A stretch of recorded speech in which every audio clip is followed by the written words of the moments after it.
This is John Clayton. He's president of ASMAC. Give him a hand, folks.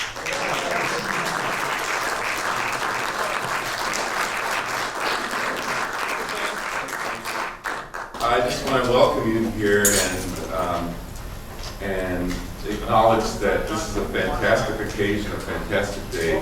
We get to be a part of this man's genius and dig into that special brain and soul of his. How lucky can you be?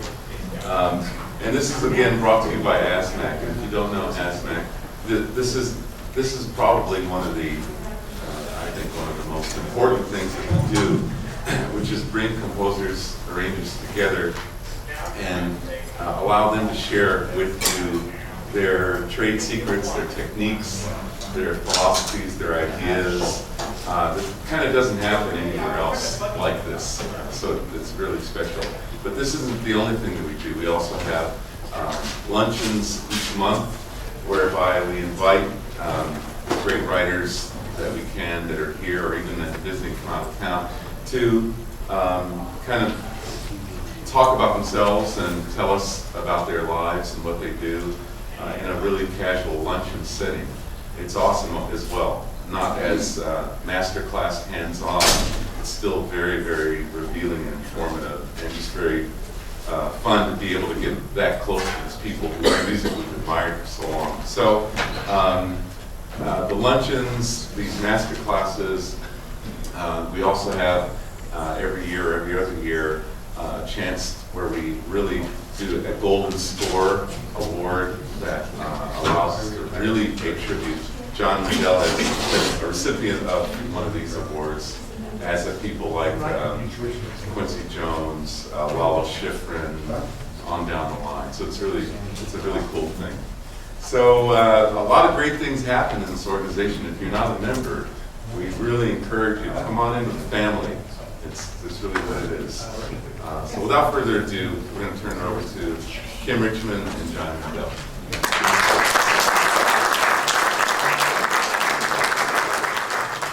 So here you see the credits for John. John, did we leave anything off? You probably did. Well, the only thing you left off is something I'm going to mention right now.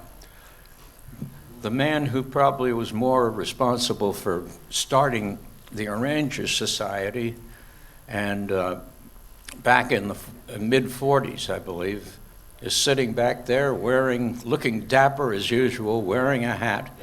And if it wasn't for Van Alexander, I probably wouldn't be sitting here right now.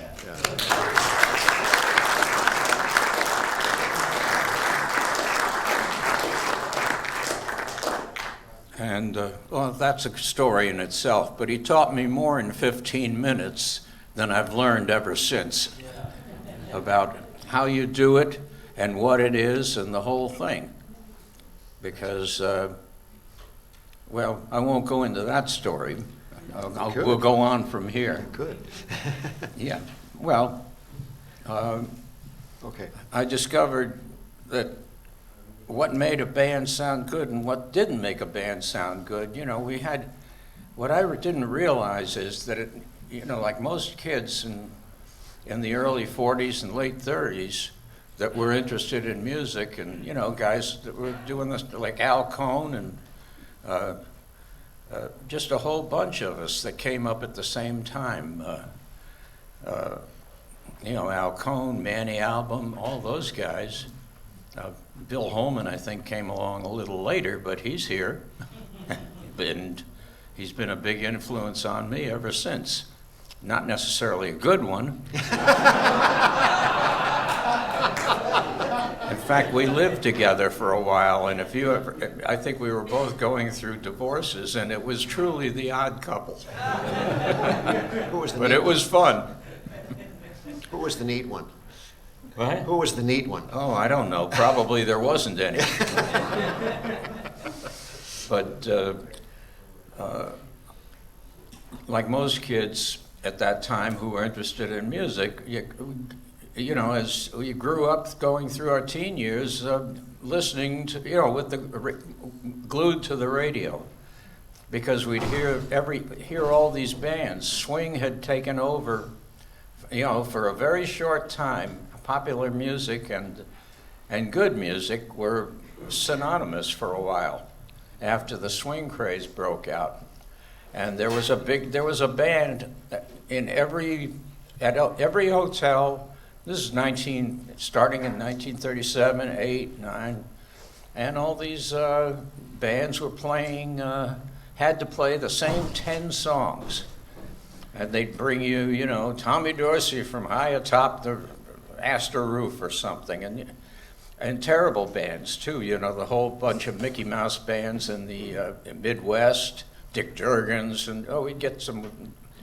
At any rate, they all had to play the same songs, and so this was like, I didn't realize it at the time, nobody did, but this was like the greatest laboratory of all things, being able to, you'd hear a song that everybody, the publishers ran the business, so they just made sure everybody, they wanted to get their song on the hit parade. That was the zenith. So all these bands that have to play the same 10 songs that were on the hit parade, you had this laboratory kind of, except we didn't see it at the time, of a song that, I'd be laying there at night probably, after lights out saying, my God, this song, I don't know why everybody's making such a fuss over it. It really kind of sucks. And then another band would come on, somebody like Tommy Dorsey, and play the same song, and it sounded wonderful. Then I said, wait a minute. And then another band would come on, like, who knows, Sammy Kaye or somebody like that, and it would sound dreadful. And I really got confused, and it took about 2 weeks or 3 weeks for the light bulb to go on over my head. And I said, wait a minute, it's not the song at all, it's the way the band plays it. And why, how, and somebody writes the music and makes a song either sound good or bad. And I found out that whoever did that was called an arranger. Nobody knew what an arranger was, including me.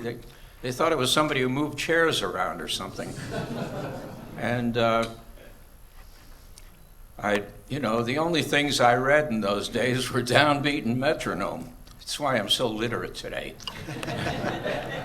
At any rate, I always saw the name Van Alexander, and I saw a little notice in there that Van was taking students. This is after about a year of living with metronome and downbeat. And I said, oh boy, I hit on my mother really hard, and she said, okay. I said, this is what you want to do? And I went up to see Van, who was living up in an apartment. He had his first baby, which was probably why he had to turn to taking people like me in as students. And I must have been, what was it? Was that 14 or 15, something like that, Van, maybe 13. And I convinced him this is what I wanted to do. He said, all right. He goes over to a closet that he had right opposite the door, across the living room, and pulls out I see a huge stack of music, and he reaches up on top and pulls out this score, or a bunch of yellow paper, and brings it over and opens it up, and I said, what's that? He says, this is a score. I said, what's a score? He said, this is a snapshot of what everybody in the band is doing for 8 bars, all at the same time. And then I saw everybody was in a different key, everything was written transposed. I didn't know any of that. Within 15 minutes, he had shown me pretty much what I know now. That was it. He said, here's what it looks like, and then he says, you see what it looks like now? This was maybe 15 minutes later, and he said, now you're going to hear what it sounds like. And he pulled out one of his brand new Bluebird records, and my eyes are just bugging out. I said, my God, this is the real deal here. And it was a song called Hooray for Spinach, which was like a nice Harry Warren song. It's not as horrible as you think. It was pretty good. And he went through the whole thing, turning pages and playing the record. And I said, oh my God, to myself. In 15 minutes, he taught me about as much as I know now. Because then he said, go home, and he threw me in the water and yelled, swim, which he said, go home and write something. He gave me a big blank pad of yellow paper. And that's really how it went from there. I'd come in and see him every couple of weeks, and he'd say, well, go through. At any rate, he was always encouraging, said, you can do this, and you can use the bass if you want to. You can give him bowed stuff. He was always the most supportive. And now he's, in addition to that, he formed the first Arranger Society with quite a few other people, and we're here now because of that. And Van? Yeah, Van. Yeah.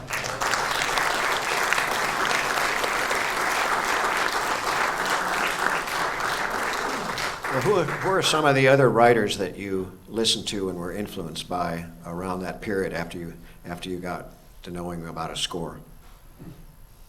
Oh. Influences.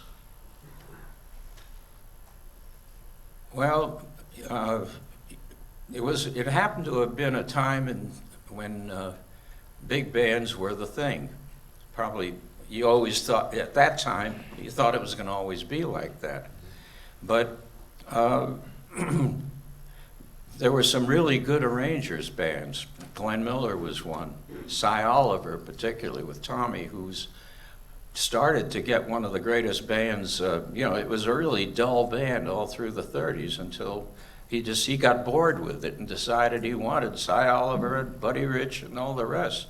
And it became, I think, the white band before Woody Herman, as far as the really good hot bands. This is besides all the great black bands, of course.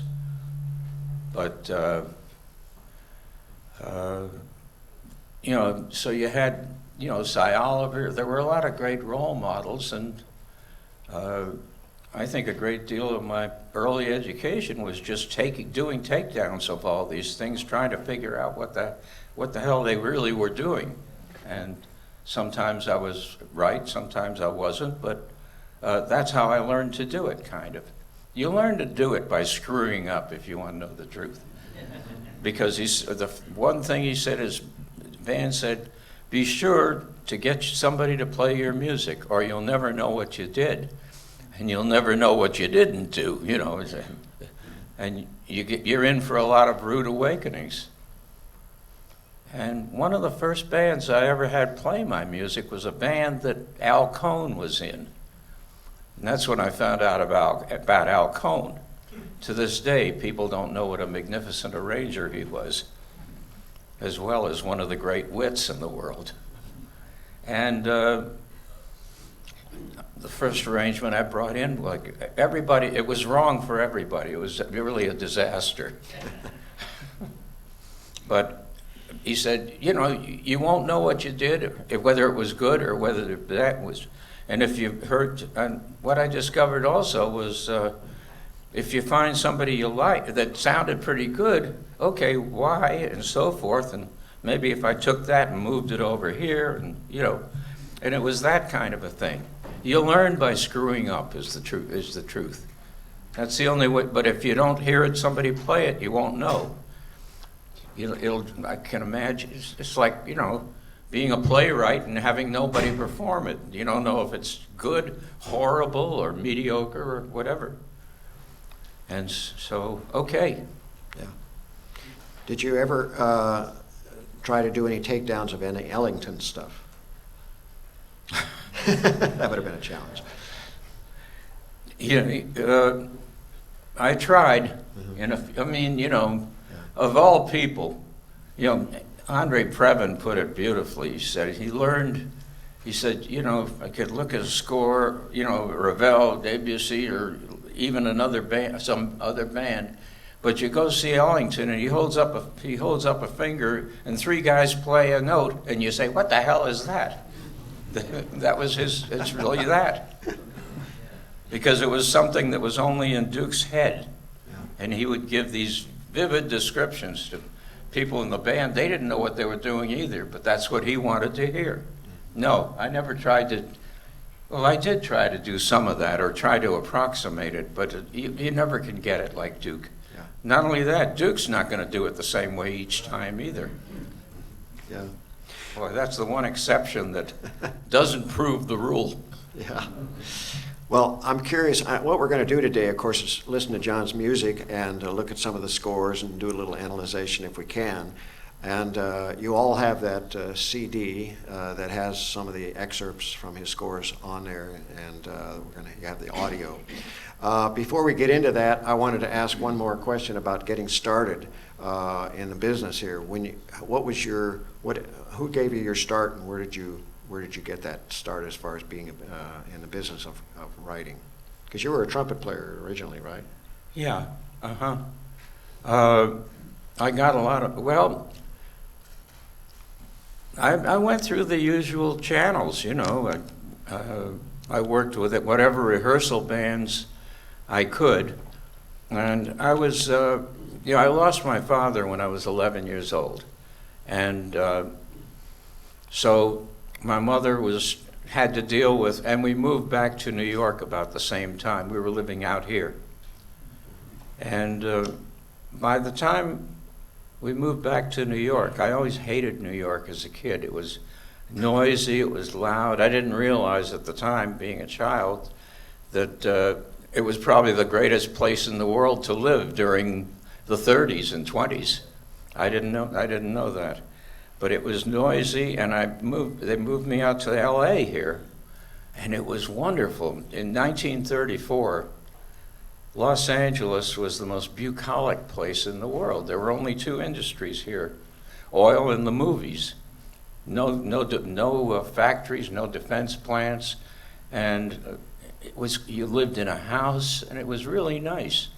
And I said, I'm going to live here from now on.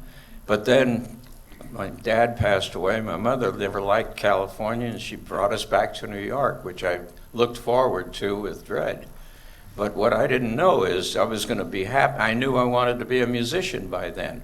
And my God, there was a big band every place in the world. And one of the first friends I met was, who was my age, was Marshall Robbins, who was the son of Jack Robbins.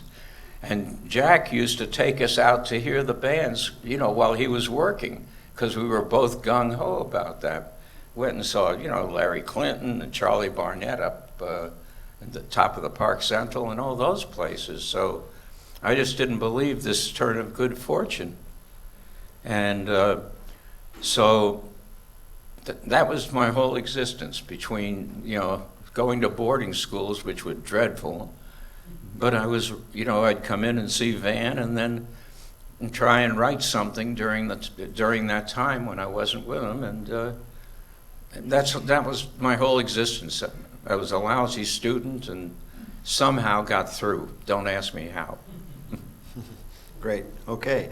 Well, we're going to start looking at and listening to some of the music now. And one of your most famous scores, in my opinion, was the one you did for a movie called The Sandpiper. And that was, 65? Sandpiper, I think, was 64. Okay, 64. And we're going to hear the main title. Well, we don't have a score to this, but we do have the movie. Hi, Debbie. Thanks for coming. Aha. That's John's assistant, Debbie Byers. She sure is. Say hello to Debbie Byers. Indispensable.